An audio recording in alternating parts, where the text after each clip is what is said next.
Hey, Sorry about that. It's like every hour it just starts fuzzing out, which I think is like a good reminder. yeah. Um, anyway, sorry, that was such a long tangent. I was like trying Do you to. see my video? Oh yeah. Okay, there we go. There was something else that I thought was going to be fun for me to get into, which was like I really wanted to like get into this idea of, was it as unsustainable as you think it was? And the only reason I think that it's not is only because uh, I think it was only meant to run for 2 years. Like I even think the problems of Bar Fund were meant to be explained better, so that then people are still considering the difficulty of what it was in general. So like what's great is it's like the concept of a perfect crime where like we got away with it. So no one Mhm. can do anything about it now. Like there's a kind of question that I have, which is, if projects this exciting are this risky, why is it that risky?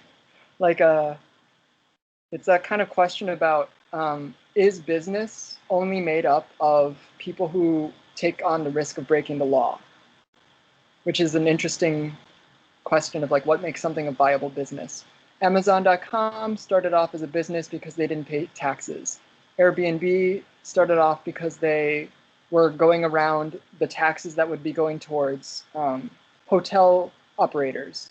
Same thing with Uber and taxi operators. Every single online business that we know of is just someone skirting around a regulation. So Mhm. Mhm. unless they literally get stopped before they make their first $1 billion worth of investment, they become a viable business. These businesses are not technically ever legal, and they've never really been fully legal. Mhm. So my question about, is Bar Fund, quote unquote, legal and sustainable?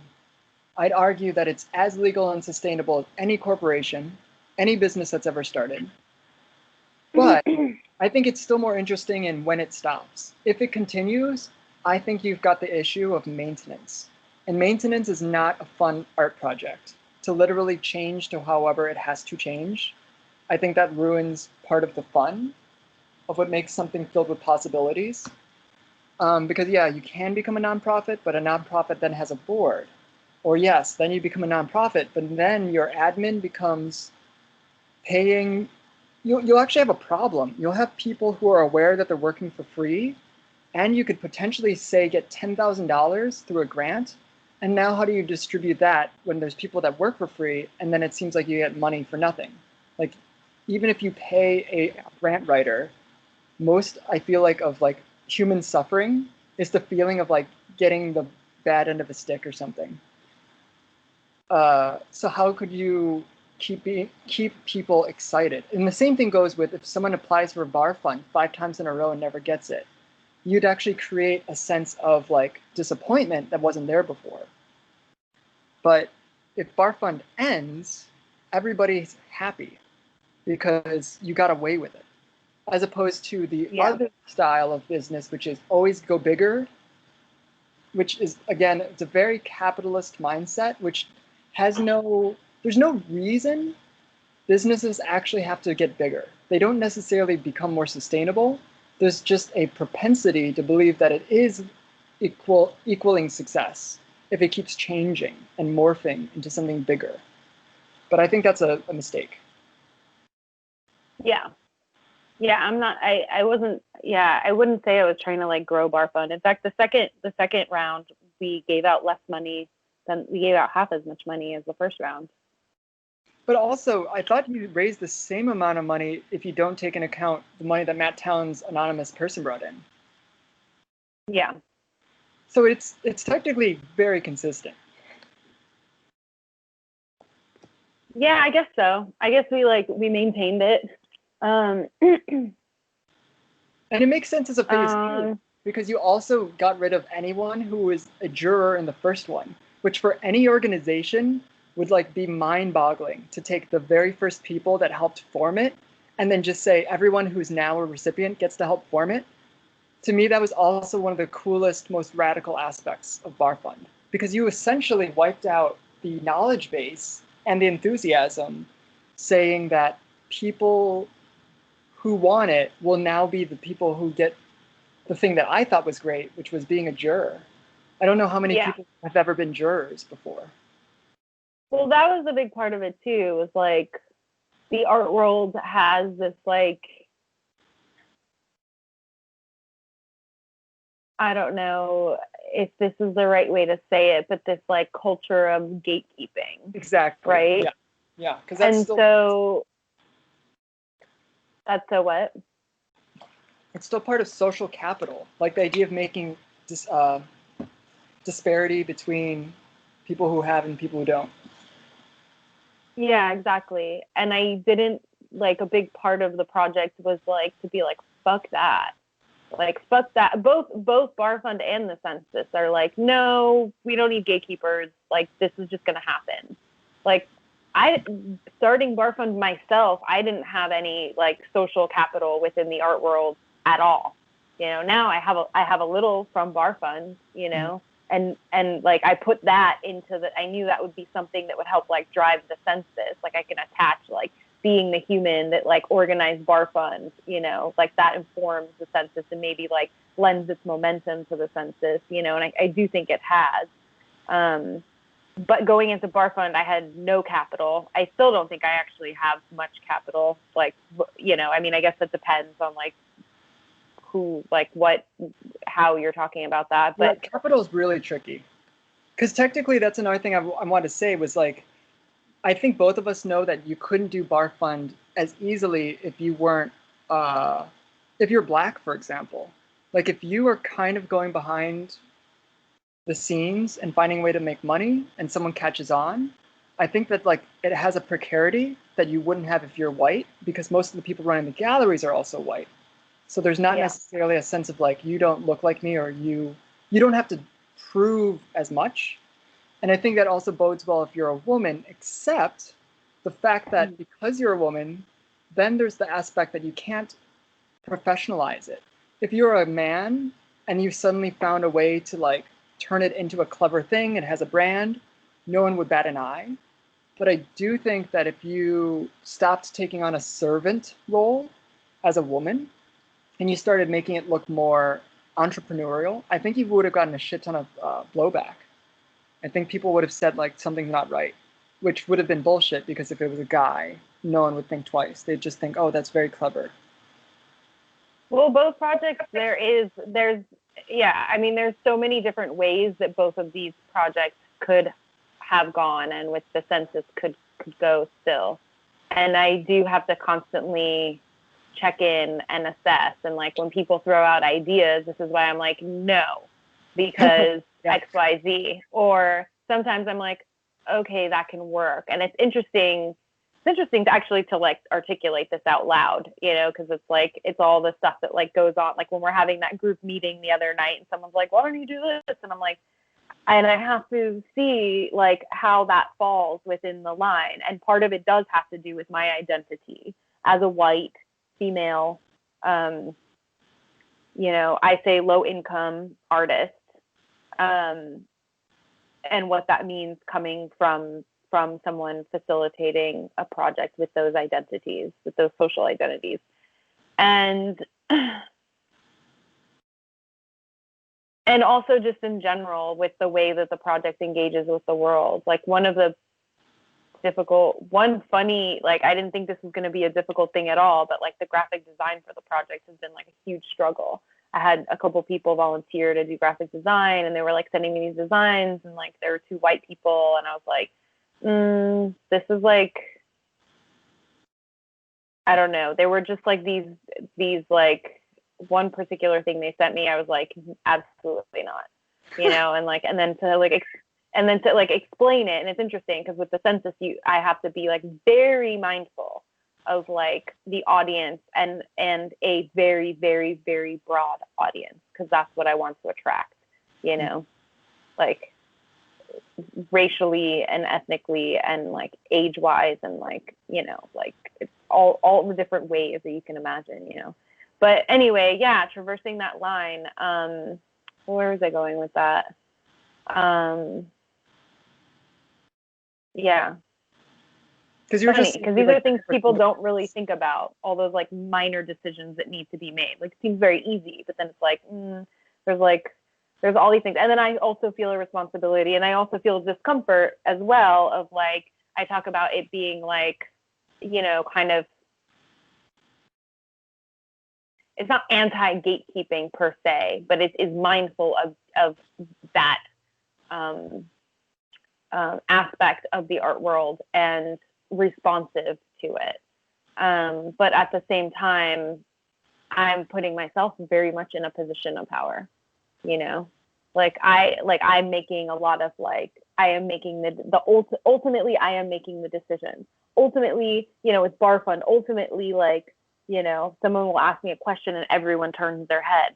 And I'm like, that's not really what and I tried very hard to not have, that's not what I wanted to do, and I don't know if you remember, because you were in the first round. I don't know if you remember, I was very resistant. Once in the second round. Uh-huh.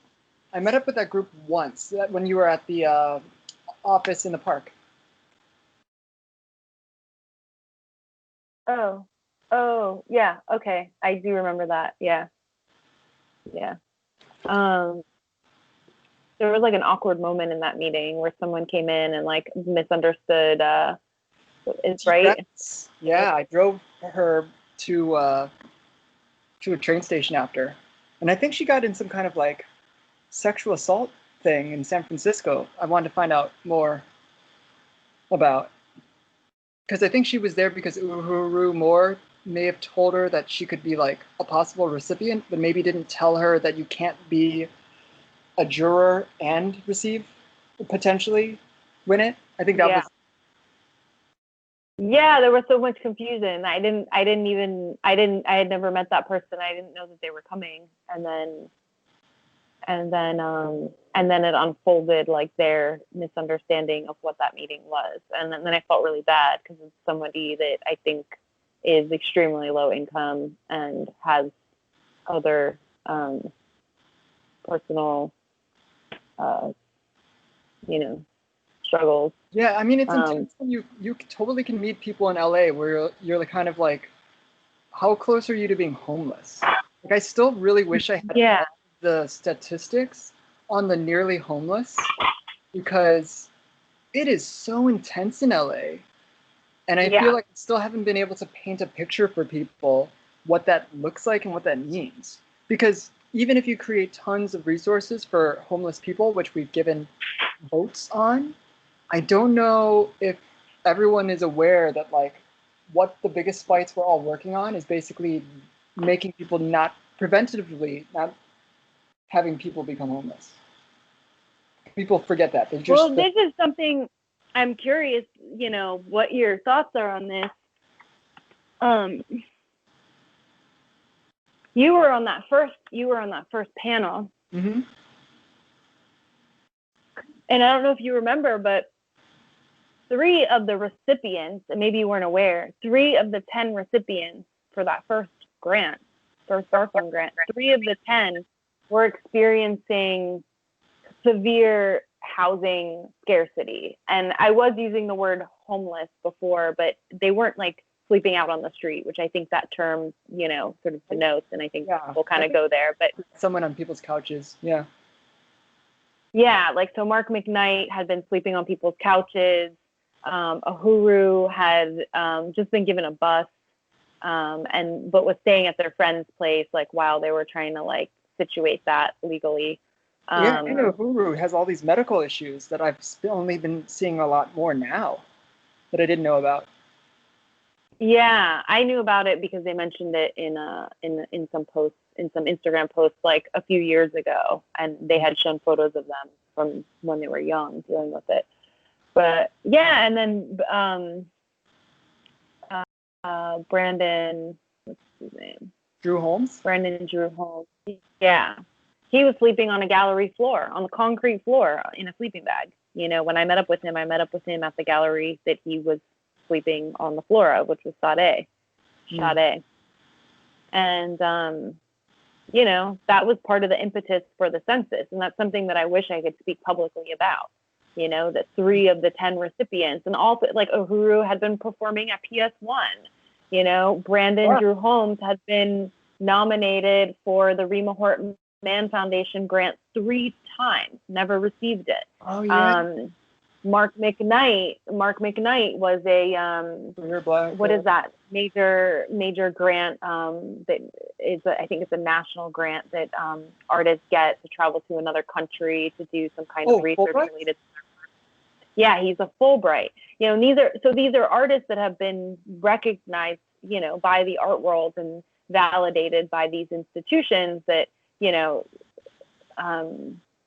that have a lot of social capital to them. And yet here they are, dealing with like housing precarity, like severe housing precarity, homelessness, you could say, in some. It's fascinating. Yeah. I feel like a lot of people were, like, maybe the only exception I can think of would have been like Jamie Felton and maybe like Catherine Martinez. But everyone else seemed like they were either like living with their parents or like a lot of roommates. Like there's precarity was like definitely the secret theme of the whole micro grant. So I felt like when people were applying and they were responding, oh, I'm really glad that there's actually something I could have a shot at winning. I thought that was like, that's something we haven't even talked about that's interesting. It's like, what exactly was different about Bar Fund? Because I think on the surface, I kept saying like, oh, it's so community oriented. You can see in their responses that they feel like this is a project that's bigger than even a micro grant, like as if they're helping just by applying, which is interesting. But I do feel like, again, under the idea of it being under the radar, the idea of being judged by your literal LA peers and it not necessarily being like solely understood as being merit-based or solely being understood as like by need, which doesn't actually exist. Like there are no grants that are neither merit nor precarity-based. But Bar Fund never claimed that it would know how it was going to make a decision other than the fact that you were going to be judged by your peers. That's, I think, the only wording I can remember. Maybe you know better. Yeah. No, it's true. That's exactly it. We didn't have any like particular criteria. It was explicitly not a need-based grant, although we asked them need-ish based questions. And not only that, but it wasn't even based on who you were in order to bartend, which technically should be like really fascinating because everybody who becomes a juror, you have a bio. You are an important person for a reason. Or you could claim cronyism. We all know Tatiana in some way. But you explicitly said, at least in the second round, if you bartend, you get to be on the panel. Like you have no background checks. You must have done this many art projects. You basically said you have an option. If you do bartend and you decide to be a juror, you just can't win the money. But if you don't and you still want to apply, just know that the only prerequisite is you are going to be judged by volunteers who bartend on behalf of their art community. So those are your jurors, are people who their only prerequisite was to not be able to win it and to have time to volunteer for whatever that means. And I'm not sure being able to volunteer is just a privileged status, because in the art world, if you're white and you go to New York and you intern for say 6 months, you've got to be rich as fuck if you're not being paid for those 6 months. So that's like in the art world, one of the things that they know, but they don't even talk about because they don't know how to deal with it. They can't really help the inequality that they perpetuate. Whereas Bar Fund is saying, this has always been a possibility. Like I really love the way that different people would drop it. Like when Beth Pickens was talking about grants, she was deliberately talking about how much you have to go out of your way and maybe the way you have to rethink things. Like, do you know a friend that's a writer? How could you get them to write about your work? Or you could cut through all that bullshit and do what Bar Fund did. So in her mind, what Bar Fund is a radically different program that means you wouldn't even have to jump through the hoops that she's trying to train people on how to do that rigmarole. Like, or Bar Fund was or you could do this. It's still a grant, you still have to apply, but it doesn't mean that you live from hand to mouth at the whims of grants where there's no chance. Like, I still feel like that's one of the coolest parts that makes Bar Fund redoable, is not necessarily the money aspect and the trust of like the admin, because I think that part's actually changeable. I think you could change the bar part. What I think is not negotiable is how open it was to be a juror. And that's fascinating, because that's a power play that is technically always in our wheelhouse. Like, why do we become the person that's someone always being judged, as opposed to being someone that says, I'm a peer within this group, and therefore we can judge each other without there needing to be as many gatekeeping things to jump, loops or hoops to jump through, or whatever the thing is that you jump over when you're running. Hurdles. Yeah. Because what was it? Like, they just have to get in touch with you, right, to bartend? Yeah, basically. And there were people I didn't know, you know. Were you someone I didn't know at the beginning of all this? I'm not sure, because I remember telling people I knew you because you gave me a massage, and you knew me because I helped you build out what became not your massage studio. Yeah, what became Nick's Digs. It became Nick's home. So we were on the level about what's it called? Bartering, which is actually super interesting how similar that is to the word bar fund. That is interesting. Yeah. Yeah. Yeah.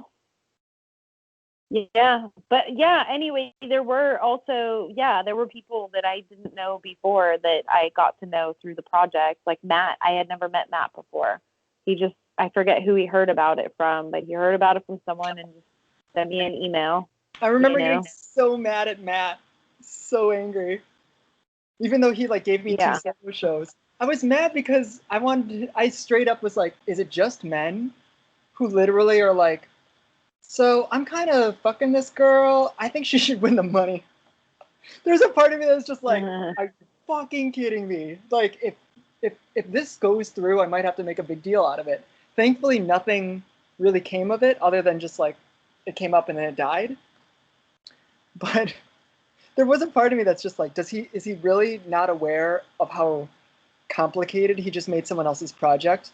One, he just came in with, out of nowhere, an equal amount of money that you raised. Like, as a white guy, I thought that could have also easily been, not like offensive, but like a power play to take over the reins for how it gets distributed. Like, as if you get more voting power if you have more money that you bring in. The idea behind is that you can't. That money that came in was kind of a fluke. And I know who donated it. And I think because the donor was anonymous, so nobody knows who it was, but I know who it was, and him and I were in touch with that person. And so I think that takes maybe some power away from any single individual, you know? Maybe, I don't know, but I don't know. The people knew that he was the one who, he also, when I say it's a fluke, it's like the way that it came about is either through his social media or through a mass email he sent out. This donor responded saying, I want to donate to this. So he didn't like go and like find the funding. You know, it just kind of fell on our laps, you know, thanks to him, it fell on our lap. But it's such an interesting reason why it also goes back to it being like a co-op. I was reading this. I was joining that Marxism group, which honestly, it's so ridiculously academic. Like they're not even aware of how much work people like me who are mentally not the fastest people. It takes me 6 hours out of a week to do the readings that they assign. One of them though was so cool the first week, and it has the Negro Cooperative League, young Negro Cooperative League, and it has like this thing at the back that I also wanted to share with you that was like, this is how they describe membership. You can only join if you're between the age of like 16 and 36. If you join, you have to pay dues. You have to bring, in order to keep your membership, you have to bring in a new member every month. And no matter how much money you bring in, you still only get one member, one vote. So like your bar fund had, without needing to tell everyone this, if someone raised $1 million, I think you still would have been like, I'm sorry, it's still one person, one vote. So like, no one Yeah, would really be totally. able to take over Bar Fund as the entity, which doesn't make it so much just you and its art piece having its foundation be because, oh, it's Tatiana's, therefore you can't touch it. I think it's because we secretly know the DNA of what makes a co-op work, that also keeps up the legitimacy of Bar Fund if you can't just throw $1 million at it and then have it shift in its values or how it functions as by workers for workers kind of thing. Yeah. But yeah, the more I learn about Yeah. co-ops, the more I'm just like, holy shit, we are so constantly priming for co-ops. I'm wondering what the next co-op's going to be. Like, I'm wondering, I just met that person that's in your group. I think I'm talking with her tomorrow from Like Mind Collective, who's getting a bunch of artists together to talk about healthcare and then going in together. Like, I've Oh talked yeah. for years. Brendo. I didn't even know that was like actually a thing that someone was forming right now. Or I've heard about it in other places. I just don't know if it's like how close it is to being real. But I feel like Yeah. the next 5 years, I feel like, especially if the pandemic continues the way it's going, I think we're finally going to see a return of co-ops and collectives because we have no other way to like have power and leverage against larger corporations, which essentially are getting ever more powerful every day of the pandemic, which is so insane. Yeah. I know. It's like, yeah. It's it's maddening. It's crazy making for me. Yeah. I guess, well, I've got everything I think I'll write up because I still have to run it by you about what I want to write about Bar Fund, how it's an art project. To be really honest, I still can't figure out like what it was in your mind. Like, you know, the Hallmark story of like, why did Tatiana raise $2,000 and not spend it? Like, it's still like a missing puzzle piece in the story of like a romantic description of like the trials and tribulations of Tatiana Vaha and creating Bar Fund. Well, the larger idea is very like Adrienne Marie Brown, thinking of the collective. If everyone can be better off, then like I can be better off. It's like creates like a stronger, if we have like a stronger ecosystem amongst artists, then like we all like thrive more easily. Like I actually really believe in that. I also have a really just different relationship with money than I think a lot of people do. Like it's sort of this abstract object that I don't really understand. Um, and that's why a lot of my work is rooted in like value making and money in general. Like my older work, my previous work. Um, so yeah, I don't know. I mean, that's just like a weird answer, but that's just a fact. Like I have like I have a weird relationship with money. And also, again, this idea, there's this this Canadian woman who is like I think Tibetan Buddhist monk, Pema Chodron. Oh yeah, She has like, yeah. So one time I was going through a really hard time in life, and I read this book called it's just like one of her talks transcribed. It's called When Things Fall Apart. And she talks about this Buddhist breath. So when you're dealing with something that's difficult or challenging, you can do this breath. I think it's called Tonglen. Tonglen. And the breath is, if you are feeling a certain kind of grief, a certain quality of grief, what you would do with this breath is you imagine everybody in the world feeling this quality of grief, and you breathe in all of their grief, and then you imagine what it is that you want to feel yourself or what you want them to feel, and you breathe that out to them. Whoa. It's sort of it's like a reversal of how we typically think of these things, right? It's like, if you're feeling grief, then you are breathing in happiness and you're breathing out the grief. You want to get the grief out. But this is a reversal, and it's a practice of compassion. But it's also, it's so, it's such like an embodiment, literally, of, the principles that Adrienne Maree Brown writes about. But also, I don't want to just attribute it to Adrienne Maree Brown, because it's a lot of people, Mm-hmm. But she's like, a lot of people like talking about her, and I love her, emergent strategy. But like, this idea of, it's like very, to me, it's an embodiment of like this idea of, when everyone is doing okay, isn't this is like, there's like there's somewhere, gosh, what is it? Is it a Audre Lorde quote? I feel like there's a quote floating around that came out like, through the Black Lives Matter movement, that has to do with talking about, yeah. It's like maybe it's a Martin Luther King quote that's like, like one person, it's like, yeah, if someone is suffering, if someone is being discriminated against, it's like that affects everybody, basically.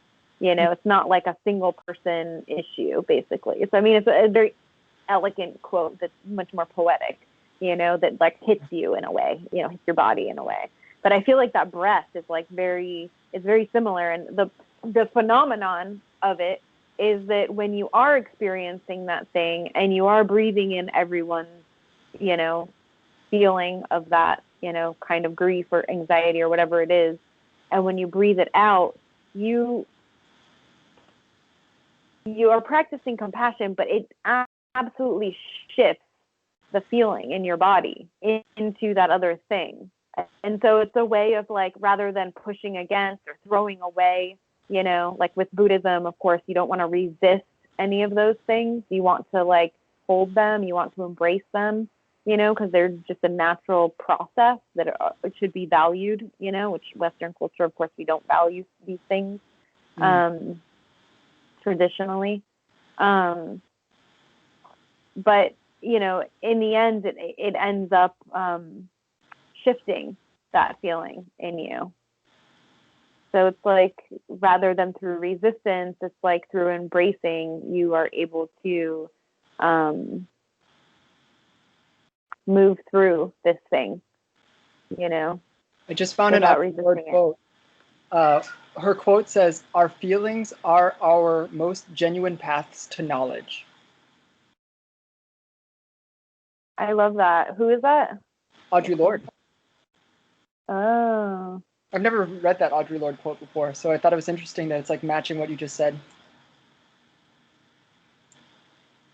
Yeah.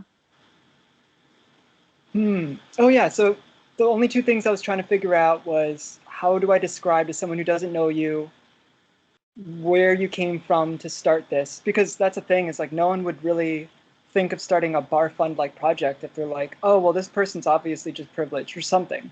Like, oh, well, this person just decided to do it. I never just decided to do anything. But if they're thinking about, oh, well, if I've felt anxiety before, I've literally never thought, oh, but I also still like being social. Maybe I should just force myself to like bartend or something. But I think there's like a super interesting story in that. And then the other aspect being like, oh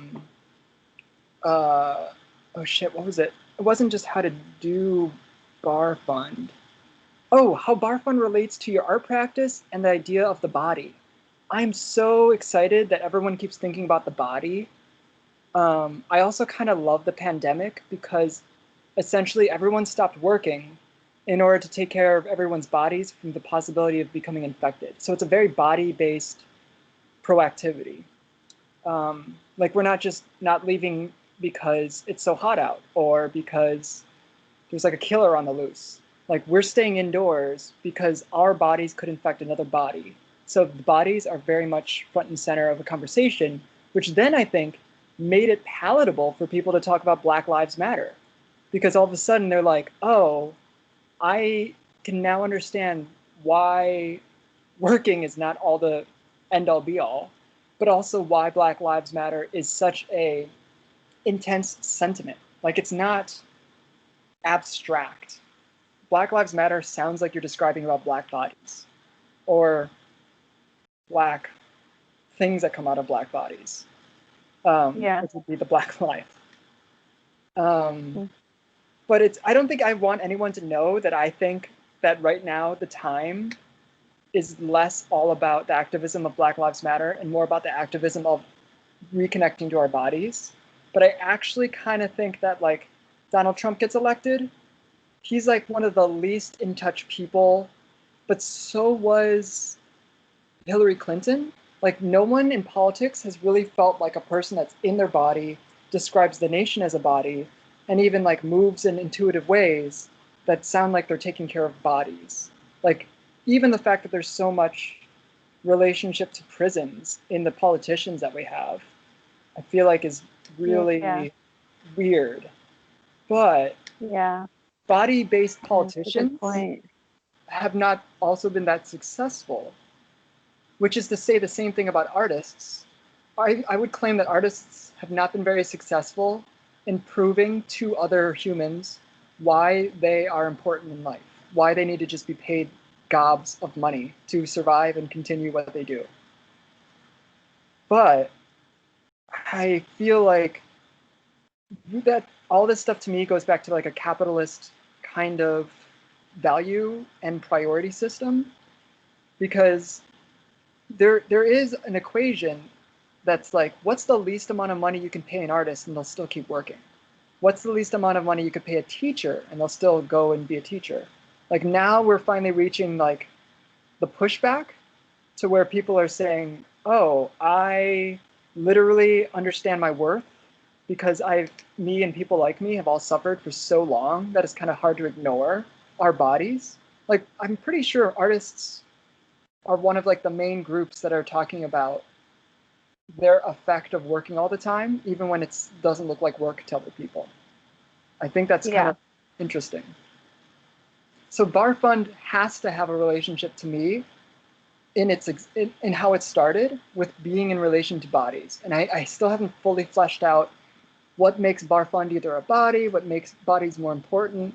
The closest I've gotten to, I think, is talking about Bar Fund reminding people that like artists are workers and that you as a human body also were integral, and that your intuition to how to make it move forward and actually happen came from like intuitions from your body. Like that's the closest I can get to figure out like what is the driving force of Bar Fund that's related to the body.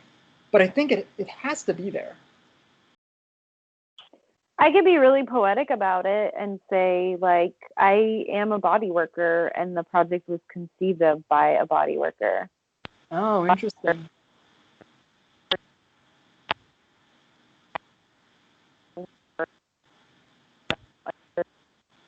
Oh shit, it's breaking up again. No.